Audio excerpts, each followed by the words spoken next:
And with us tonight is a group of winners who just made the entire nation proud. The men's gold medal Olympic hockey team. Come on in.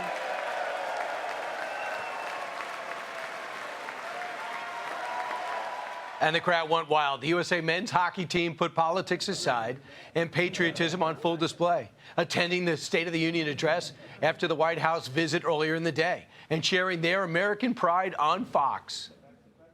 You get reminded of how great the United States of America is when you get back here. And we love representing our country. We love wearing those colors. Every time I get the chance to represent the United States of America, put that jersey on, I'm all in, and I love doing it. You see the pride in this country and everyone that had our back, and we had their back, and there's just so much more. It's bigger than the game of hockey. We're very fortunate and blessed to be able to be in this position to be a role model for kids. Walk down and hold the gold medal and chant USA and see everybody, standing, applauding and cheering. It was a really special moment for myself and my teammates.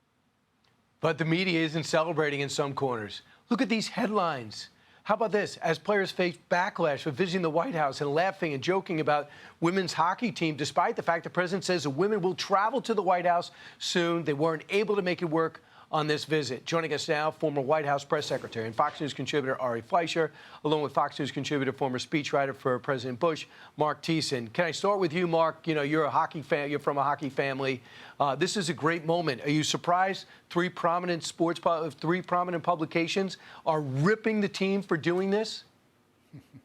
It's amazing, and The Athletic did a big gushing profile of Eileen Gu. If you are celebrating Eileen Gu, who betrayed her country to play for the Chinese Communist Party, but you hate Team USA, there's something seriously wrong with you. How about you, Ari? I mean, Eileen Gu famously took the millions of dollars to represent the communist country after getting all her training and coaching in America. Brian, first of all, that was one of the best uses of the press gallery I've ever seen. But I work in sports. I have a lot of sports clients, and these athletes, they don't care about politics. If Joe Biden were president, these hockey players would say and do the exact same thing because they love America. People in politics, and especially in the media, like to see everything through a political lens. These guys are athletes who play to win, and they love this country. And the American people respond to that. That's why this worked so well in a State of the Union address to the entire country. No, I hear you. In fact, for people who say there's a divide between the men and women, Ellen Hughes, mom of Olympic men's hockey stars Jack and Quinn, who had those two key overtime goals, addresses the men's hockey team with President Trump. People are upset. They took a call from the president in the locker room. Said at the end of the day, it's just about the country. If you could see what we see from the inside, and the men and women sharing dorm rooms and halls and flex floors and the camaraderie and the synergy and the way the women cheered on the men and the men cheered on the women, that's what it's all about. So, Marc, there is no controversy here. Exactly. It's amazing what now the men are in the middle of this. It's a made-up controversy. And also keep in mind, a lot of these women players, they're college students. They're still in the NCAA. They missed a month of school. 8 games. Their playoffs are starting this weekend. The PWHL players, the professionals, their teams don't have the resources that the NHL has to send a charter jet to pick them up. They just couldn't come. But the president said that they're coming, and he's going to celebrate them at the White House too. And one other thing, Joe Biden, Donald Trump has done more to protect women's sports than any president in American history. Joe Biden wanted to apply Title IX to biological males. Which is the law that protects women's sports. Can you imagine a 5'4", 110-pound female defenseman trying to stop Brady Tkachuk? I mean, Donald Trump has protected women's sports more than anybody. So, he loves women's sports. It's ridiculous. Right. I want you to hear it before you answer, Ari. I want Dave Portnoy to weigh in at Barstool.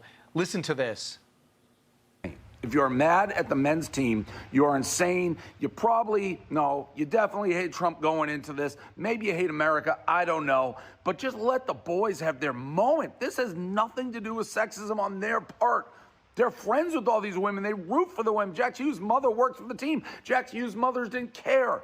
Maybe the president shouldn't say it. Fine, I grant you that. It was a bad joke. But really, this outrage and to blame it on the men, The dumbest controversy I can remember in recent memory. Ari? Celebrate. Just celebrate sports. Celebrate. Celebrate the victory. Celebrate sports. Stop injecting politics into it. And just because they came to the White House doesn't make the athletes political. It makes them patriotic. And that's what we should all remember in America. This is about winning. It is about patriotism. It is about celebrating our American athletes. I hear you. Can I say one other thing, Brian? Yep. Just the 1980 team, Jimmy Carter invited them to the White House. Most of them voted for Ronald Reagan. They were. This is the President of the United States representing America, the office of the presidency, honoring American athletes who brought pride to their country, and this should be completely uncontroversial. In 1999, when the women's had 101,000 in the women's soccer team in the World Cup, Bill Clinton was in the locker room for every playoff game afterwards. No one said a word about it. They thought it was great. And I thought it was great, too. There was just no cameras there. Thanks so much, guys. Appreciate it.